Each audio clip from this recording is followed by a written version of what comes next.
నేను దాన్ని ఇంకనే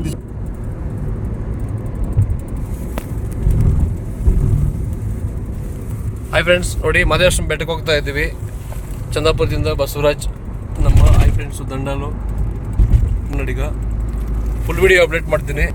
ಅಲ್ಲಿ ಹೋಗಿ ಮಹದೇಶ್ವರ ಬೆಟ್ಟದಲ್ಲಿ ಯಾವ ರೀತಿ ಜನ ಇದ್ದಾರೆ ಅಂತ ಫುಲ್ ವಿಡಿಯೋ ನನ್ನ ಯೂಟ್ಯೂಬ್ ಚಾನಲಲ್ಲಿ ಇರುತ್ತೆ. ನೋಡಿ, ಫಾಲೋ ಮಾಡಿ, ಸಬ್ಸ್ಕ್ರೈಬ್ ಮಾಡಿ. ಹಾಯ್ ಫ್ರೆಂಡ್ಸ್ ದಂಡಾಲು ಅಂತ ಯೂಟ್ಯೂಬ್ ಚಾನಲ್ ಇದೆ, ಅದನ್ನು ಫಾಲೋ ಮಾಡ್ಕೊಳ್ಳಿ. ಸಬ್ಸ್ಕ್ರೈಬ್ ಮಾಡಿ, ವಿಡಿಯೋಸ್ ಎಲ್ಲ ನೋಡಿ. Thank you friends. ಮಹದೇಶ್ವರ ಬೆಟ್ಟದಲ್ಲಿ ಸಿಗೋಣ. ನೋಡಿ ಫ್ರೆಂಡ್ಸ್, ಇವಾಗ ತಾಳು ಬೆಟ್ಟಕ್ಕೆ ರೀಚ್ ಆಗಿದ್ದೀವಿ. ಇಲ್ಲಿ ದೇವರಿಗೆ ನಮಸ್ಕಾರ ಹಾಕ್ಕೊಂಡು ಇಲ್ಲಿಂದ ನಮ್ಮ 77 ಮಲೆ ಬೆಟ್ಟನ ಹತ್ತಬೇಕಾಗುತ್ತೆ. ನೋಡಿ ಇಲ್ಲಿ ಯಾವ ರೀತಿ ಬಸ್ಸು ನಮ್ಮ ಕಾರೆಲ್ಲ ಈ ಕಡೆ ತಿರ್ಗಿಸ್ಕೊತಾ ಇದ್ದೀವಿ. ಇಲ್ಲಿ ಪಾದಯಾತ್ರೆಯಲ್ಲಿ ಕೂಡ ಭಕ್ತಾದಿಗಳು ನಡ್ಕೊಂಡು ಬರ್ತಾ ಇದ್ದಾರೆ.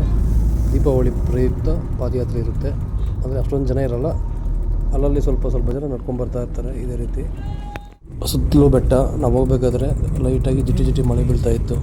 ತುಂಬ ಚೆನ್ನಾಗಿತ್ತು ನೋಡೋದಕ್ಕೆ ವಾತಾವರಣ.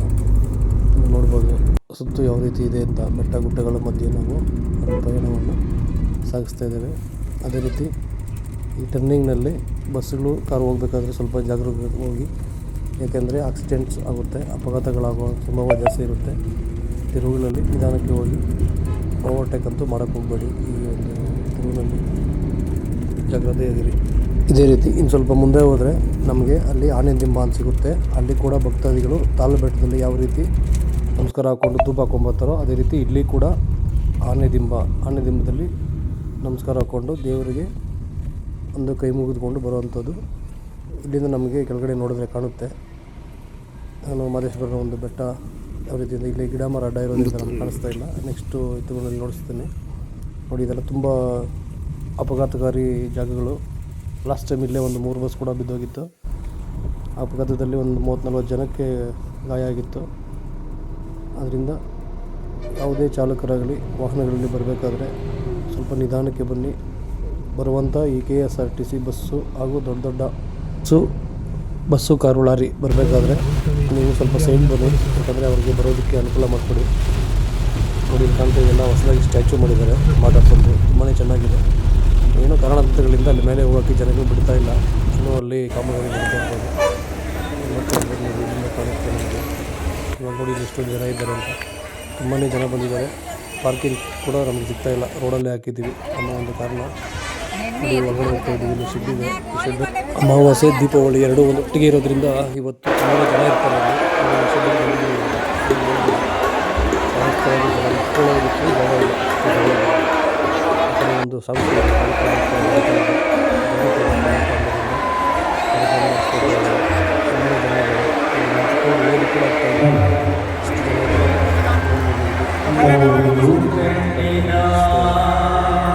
ಎಷ್ಟೊಂದು ಜನ ಇದ್ದಾರೆ. ಯಾಕಂದರೆ ಆಗ್ತಾ ಇಲ್ಲ. ನೀವಿಲ್ಲ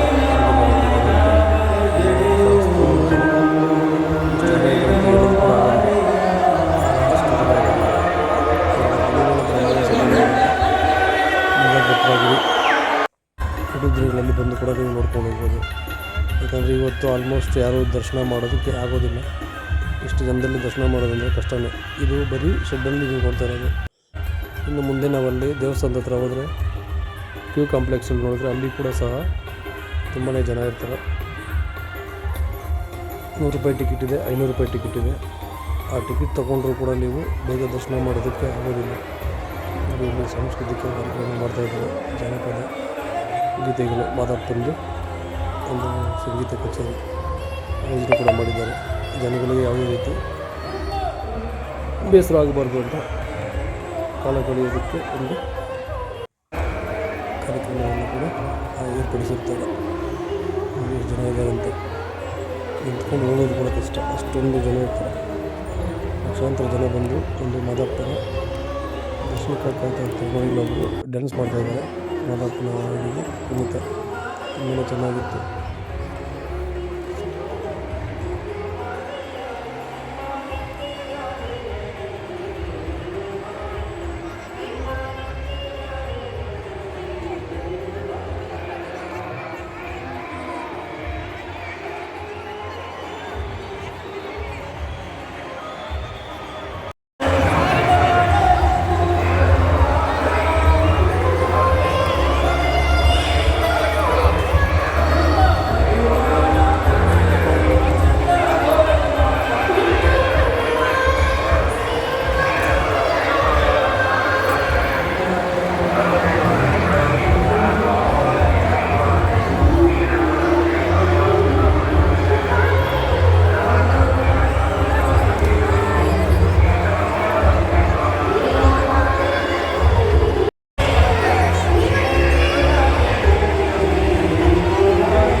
ಅದೇ ರೀತಿ ತಮಗೇನಾದರೂ ಒಂದು ಕೆಲಸ ಕಾರ್ಯಗಳಾಗಬೇಕಂದ್ರೆ ಅದೇ ಹೊತ್ತಿರುತ್ತಾರೆ ಉರುಳು ಸೇವೆ, ಮುಡಿ ಹೊಡೆಯೋದು ಈ ಥರ ಒಂದು ಹರಕೆ ಇರುತ್ತೆ. ಇದೇ ರೀತಿ ನೋಡ್ಬೋದು ನೀವು ಇಲ್ಲಿ ಹರಕೆ ಹೊತ್ತಿರುವಂಥವು ಮಹಿಳೆಯರು, ಪುರುಷರು ಎಲ್ಲರೂ ಉರುಳು ಸೇವೆಯನ್ನು ಸಹ ಇಲ್ಲಿ ಮಾಡ್ತಾರೆ. ಈ ಜನರಲ್ಲಿ ಕೂಡ ಉರುಳು ಸೇವೆ ಮಾಡ್ತಾ ಇರೋದು ನಿಜವಾಗ್ಲೂ ಗ್ರೇಟ್ ಇದೆ. ಯಾಕೆಂದರೆ ಜಾಗ ಇರೋದಿಲ್ಲ, ಆದರೂ ಸ್ವಲ್ಪ ಅನುಕೂಲ ಮಾಡಿಕೊಡ್ತಾರೆ ಅಲ್ಲಿರೋ ಅಂಥ ಜನಗಳು.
₹100 ಕೊಡು. ಫೋಟೋ ಫೋಟೋ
ಮತ್ತೊಂದು ಶಿವಹಾಡ, ಶಿವಭಕ್ತಿಯ ಹಾಡು. ತಂದೆ ತಾಯಿಯನ್ನು ಚಿತೆಗೇರಿಸಿದಾಗ ಮಗ ಆ ಶಿವನನ್ನು ಕುರಿತು ಹಾಡುವ ಹಾಡು ಕೇಳಿ ನಮ್ಮ ವೃಂದದ ಗಾಯಕಿ ಸೌಮ್ಯ ಶ್ರೀರಾಮನ ಧ್ವನಿಯಲ್ಲಿ.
ಕೀ ಅಲ್ಲೇ ಕೊಟ್ಟಿರೋ ಮನೆ 10 ಗಂಟೆ 7:30ನಾ.